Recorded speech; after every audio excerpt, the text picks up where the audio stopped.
สบายดีพี่น้องมัดสุขุสุคนเด้อจ้าเบิ่งน้องบอลกันรับพี่น้องสงสัยเมื่อยแล่นว่าวนังเท่าออโต้นี่นอนดึกพี่น้องตอนนี้ก็4 ทุ่มแล้วพี่น้อง4 ทุ่มกับ4 ทุ่มกว่ากับประมาณ10 โมง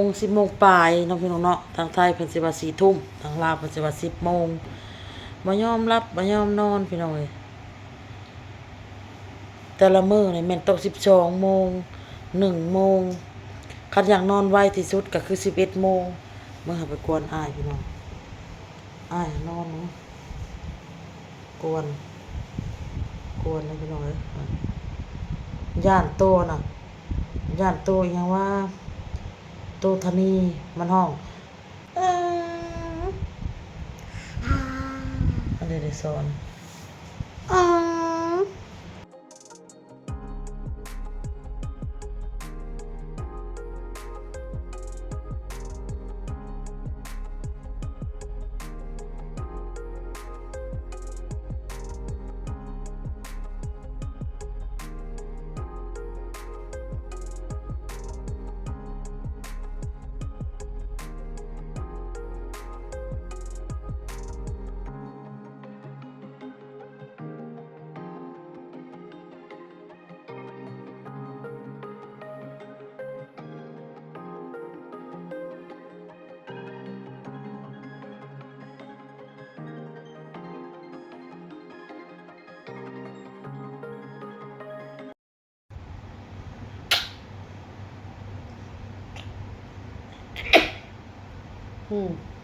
คือบ่นอนบ่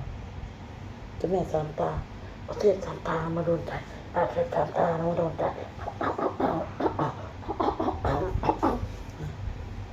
อยากนอนบ่เลยได้บ่ยอมนอนพี่น้องหมอดไผก็บ่นอนคันบ่ฮอดโมงบ่นอนน่ะเอาหัวตำผาเอาหัวตำผาเอาหัวตำผานี่แหละอ้นก็อยู่ไปนี่แหละพี่น้องเอ้ยจนกระทั่งลูกรับพุ่นแหละอ้นจะได้นอนพี่น้องเพ้อๆแม่สิรับก่อนรับแล้วก็หูเมื่อขึ้นมาน่ะยังบ่ได้นอนนะพี่น้องเอ้ยรถนี่ก็เต็มในห้องเนี่ยคนเข้ามาเล่นแล้วก็ต่ออยู่หั่นแล้วหมดเท่านั้นแล้วก็ง่วงหาไผบ่มีไผพ่อแม่นอนบ่ได้ก็ขึ้นไปปลุกล่ะขึ้นไปขี่ไปโคมออโต้นี่พี่น้องมี FC ก็คอมเมนต์มาหลายพี่น้องเอ้ย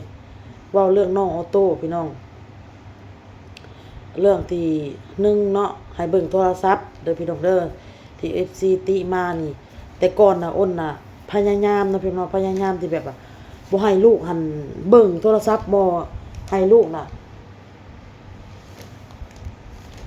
เบิ่งจอเลยบ่ให้จับบ่ให้เห็นเลยพี่น้องเอ้ยแต่ก่อนน่ะมันนี่น่ะคือเฮาพยายามเฮ็ดหันเฮ็ดนี่นะพี่น้องมันเฮาก็เลยต้องได้ถิ่มโทรศัพท์ให้ลูกพี่น้องเอ้ยคือเวลาเฮาเฮ็ดเวียกบ่เฮ็ดหันเฮ็ดนี่บางทีเราก็บ่เบิ่งพี่น้องโทรศัพท์น่ะเราอยากไปส่อเฮาอยากไปวนเฮาบ่บางทีก็ได้บางทีก็เบิ่งบางทีก็บ่ส่อบ่วนเบิ่งโทรศัพท์อยู่หาเคลียร์โทรศัพท์อยู่เนาะคือออโต้นี่ก็ถามว่า FC เพิ่นก็คอมเมนต์มาน่ะถูกบ่ก็ถูกแม่นความเพิ่นนั่นแหละนะพี่น้องเนาะเพราะว่าปกติคือเพิ่นเว้าเนาะเพิ่นตีมาเด็ก2 ขวบแล้วยังไม่พูดเลยเพิ่นว่าโทรศัพท์นี่มันก็มีส่วนระหว่าง 100% น่ะ95%พี่น้อง95%มีแต่ 5% เท่านั้นที่แบบว่ามีสิทธิ์ที่จะบ่เป็นอันเด็กน้อยที่แบบว่าอันหยังก็เขาเอิ้นออทิสติกบ่พี่น้องเนาะมีแต่ 5% ที่แบบเขาเล่นโทรศัพท์เบิ่งโทรศัพท์แล้วก็บ่เป็นหยัง 5% เนาะแล้วว่าคันเบิ่งโทรศัพท์แล้วที่เป็นน่ะนะพี่น้อง95%เข้าไปเบิ่งโลดเข้าไปเบิ่งในอัน Google น่ะพี่น้องเอ้ยเพิ่นสิบอกมีส่วนเนาะพี่น้องเนาะเว้าภาษาอะไรแม่ก็บ่เว้ามาแม่ยังอยากได้หันได้นี่มีแต่ให้เอาแอบเอาพัดพ่อเพิ่นมาให้กระติกพัดพ่อบ่มาล่ะใครแน่ บางทีน่ะอยากให้เฮานี่ขี่รถนี่พาเพิ่นไปเพิ่นอยากขี่รถอยากออกไปข้างนอกเฮาบ่พาไปแล้วกันซักดิ้นซักงอแล้วบัดนี้อ้นบ่ได้สนใจเด้อพี่น้องอ้นย่างเข้ามาในห้องพี่ย่างไปนั่งอยู่หลังบ้านพุ่นเพิ่นบ่เห็นข่อยประกานํมาแล้วบัดนี้นำแม่มาแล้วบัดนี้อ้นมันบ่ได้เอาใจเพิ่นได้มิดบ่มิดเศร้าบ่เศร้าพามือห่ำอีกเอาโตเราดื้อพี่น้องเอ้ยเบิ่งแล้วก็นี่หัวนี่ตัวนั้นดีตัวนี้เป็นอยู่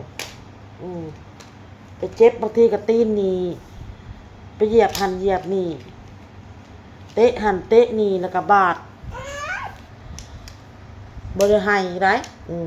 มีแต่อีหน่อยนึงแล้วก็ยาพี่น้องเอ้ยอันแบบว่าที่ให้น่ะคือแบบบ่ได้ใจบ่อันนี้นะเอาโตนี่นะคือ FC ว่าแหละคันว่าเป็นคนนั่นเป็นอีหยังบ่เป็นคนงอแงเอาแต่ใจนะก็สิเป็นนั่นตาน่ารักอยู่ดอกอันเนี้ยเป็นตาสั่งอันนี้หาพี่น้องเลยบางทีอ้นก็หึนพี่น้องเลยลูกอยู่ดอกบางทีก็หึนอย่าลิ้นอย่าจับแมงไม้นี่คือกันจับแมงไม้ชนิดใดขอบ่ได้ย่านจับลูกอะไรจับตะกะแตนนั่นบัดนี้บางทีก็จับแมงคิ้วๆน่ะก็จับมาคิ้วคือแมงแคงดอกมันตัวดำๆน้อยๆนะพี่น้องเอ้ย TFC คอมเมนต์มากับแม่นความ FC แหละพี่น้องเอ้ยแล้วก็เพิ่นก็หวังดีเนาะพี่น้องเนาะ FC ก็ได้หวังดีกับครอบครัวเฮานี่ล่ะกับลูกกับเต้าเฮานี่แหละบ่อยากให้ลูกเฮานั่นบ่ปากบ่เว้าใหญ่แล้วยังบ่ปากเว้ายังบ่เป็นเว้าอันก็ยังบ่เป็นอยู่เพิ่นก็หวังดีแต่อยู่น้ำอ้นน่ะส่วนมากน่ะอ้นสิป้าให้ลิ้นในเดินในหยังอ้นบ่ค่อยถิ่มโทรศัพท์ให้นะพี่น้องแต่ว่าถ้าว่าอ้นจำเป็นอีหลีอะลอพี่น้องจำเป็นอีหลีอ้นก็ให้เบิ่งเด้อพี่น้องเด้อเอาถิ่มให้เบิ่งคือบางอย่างนี่แหละนี่เน็ต Wi-Fi บ่ได้ 2-3 มื้อนี่บ่ได้มีเน็ตเล่นบ่ได้มีเน็ตเบิ่งโอ้ยเลือดลูกเลือดเยอะเลือดตัวเองหั่นแหละ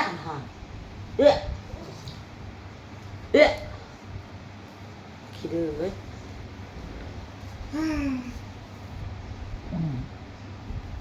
ดื้ออ้นบ่ค่อยถิ่มโทรศัพท์ให้ดอกแต่ป้าให้เราลิ้นบอกเต้ปัดลูกเฮ็ดอันนั้นก็ย่านเจ็บลูกเฮ็ดอันนี้ก็บ่ได้ลูกเฮ็ดอันนั้นก็บ่ได้เด้อพี่น้องเด้ออ้นน่ะสิปล่อยเลยพี่น้องเอ้ยปล่อยคือล็อกปีนหั่นปีนนี่คือกันถ้ามันสูงหลายตกลงมาก็โยถึงขั้นที่แบบว่าตายอยู่เฮาก็บ่กล้าแล้วเนาะเฮาก็บ่กล้าปะเลยเนาะเว้าลูกเฮาก็ฮักว่าซั่นซะลูกเจ็บเฮาก็เจ็บนำหั่นแหละแต่ว่าเฮ็ดได้ซะเฮาก็ต้องให้มันรู้สึกบางทีน่ะผิดกันผัวเมียน่ะคันมาแล้วก็ผิดกันเรื่องลูกบ่ได้ผิดกันเรื่องหยังมันพี่น้องเนาะส่วนมากผิดกันแบบแห้งอะลีจนใช้คำว่ากูมึงน่ะก็เรื่องลูกนี่แหละเรื่องออโต้เนาะพี่น้องเนาะผิดกันแห้งจนใช้คำว่ามึงกูเลยแหละจนเบาเต้ก็จนปากขึ้นมาพอบ่เอาหยังบ่าเขาเอาแต่ลูกเพิ่นว่าอ้นก็อยากได้ก็เอาไปบ่ได้พี่น้องยามอยากหายเนาะพี่น้องเนาะตื่นเช้ามาแล้วก็ปลุกแล้วบัดนี้เฮ้ยขอไปเวียกก่อนเด้อเบิ่งลูกข่อยดีๆเด้อว่าตื่นเช้ามาพี่น้องผิดกันย้อนในนี่แหละ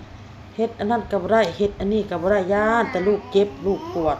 คือเวลาขึ้นตั้งปีนขึ้นตั้งขึ้นหยังคือกันเฮาไปเอาลงแล้วก็ปีนขึ้นก็ให้เราปีนตกลงมาเจ็บแล้วจะได้รู้สึกมันบ่แม่นหยังดอกเฮาก็ฮู้เฮาก็เป็นแม่เนาะเฮาก็ฮู้อยู่ว่าตกลงมาหั่นมันก็มีแต่เจ็บหั่นแหละมันบ่เป็นหยังหลายกว่าหั่นแล้วถึงย่าน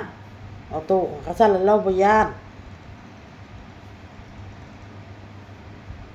ตัวเด็กน้อยมันกำลังอันนั้นคือแบบเราลิ้นมีดลิ้นผ้าบ่แนวใดที่มันแหลมๆมานั่นน่ะเฮาสมควรที่แบบว่าห้ามนะบ่ให้เล่นบ่ให้เฮ็ดนะอันนั้นก็บ่ให้เฮ็ดย่านไปหมด ไปนี่ลูกแล่นไปแล่นมาก็โอ้ยย่านมันไปเหยียบอันนั้นเด้ย่านมันไปเหยียบอันนี้เด้เอาใส่เกิบสิย่านอีหยังเอาใส่เกิบป่ะย่านมันล้มป่ะบ่ะเอามันแบบบางทีเรื่องเล็กๆน้อยๆพี่น้องเอ้ยที่สิ่งที่ FC มามันก็แม่นความ FC แหละเนาะพี่น้องเนาะแต่สิ่งที่ยังอันนั้นอยู่ก็คือเรื่องโทรศัพท์นี่แหละพี่น้องเนาะที่อ้นยังเฮ็ดบ่ได้เนาะพี่น้องแต่ก็บ่ได้ค่อยให้เราเบิ่งมื้อหนึงนี่ให้เราเบิ่งจักชั่วโมงเนาะพี่น้องเนาะให้เบิ่งจักชั่วโมงต่อเทื่อหนึงเทื่อหนึงจักเทื่อให้เบิ่งเทื่อหนึงจักเทื่อแล้วก็จักชั่วโมงให้เบิ่งเทื่อหนึงเนาะพี่น้องเนาะคือมื้อนี้เราอยู่นำข่อยนี่โทรศัพท์นี่เราหากันมาเบิ่งพี่น้องเราหากันมาเบิ่งนี่เราเบิ่งมานี่8 โมงนี่8 โมงปลายนี่8 โมงปลายแล้วก็ฮอด9 โมงนะหยุดพี่น้อง9 โมงปลายแล้วหากันมาเบิ่งว่า10 โมงปลายนี่2 เทื่อเนาะพี่น้องเนาะ2 เทื่อแล้วเทื่อละ40บ่หรือว่าชั่วโมงนึงนี่ให้เบิ่งนี่เพราะว่าส่วนมากน่ะคือเพิ่นเล่นอยู่นอกพุ่นคือมื้อนี้โอนเมียนเฮือนเมียนซ่านก็เล่นอยู่นอกหลังจากนั้นโอนก็เอาอาบน้ำนั่นแล้วเอาเราเข้ามานอนหลังจากเรานอนโอนก็ไปถูเฮือนเมียนเฮือนมื้อนี้น่ะบ่ค่อยได้เบิ่งโอนบ่ค่อยได้ถิ่มโทรศัพท์ให้ปานใดพี่น้องเป็นไปได้ก็บ่อยากให้เบิ่งนั่นแหละขอบคุณขอบใจ FC มาจากผู้ทุกคนพี่น้องเอ้ยที่หวังดีที่เตือนทุกสิ่งทุกอย่างเด้อพี่น้องเด้อ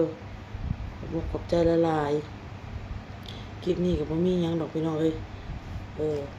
อยากขอบใจ FC หั่นแหละที่ FC เพิ่นคอมเมนต์มาเว้าเรื่องลูกเรื่องเต้าบ่ได้โกรธได้เกลียดบ่ได้คิดอย่างห้ายอย่างหยังมีแต่ว่าขอบใจพี่น้องขอบใจ FC หลายๆที่ยังแบบว่าเบิ่งเฮานะแล้วก็เฮ็ดแบบนั้นแบบนี้มันบ่ถูกบ่ต้องปรับปรุงโอนก็ปรับปรุงได้บ่แม่นว่าโอนบ่ปรับปรุงคือเรื่องโทรศัพท์นี่โอนสิทิ่มให้แบบปะไว้ให้ตลอดเลยแต่เดี๋ยวนี้โอนก็บ่ค่อยได้แบบปะให้บ่ได้เราบ่ค่อยได้เบิ่งเลยนะกลางเว้นน่ะคือตอนกลางเว้นเราบ่ได้ค่อยได้เบิ่งเราสิเฮ็ดหั่นเฮ็ดนี่โอนสิพาเราออกไปเล่นพี่น้องบางทีก็ใส่รถแล้วก็สุก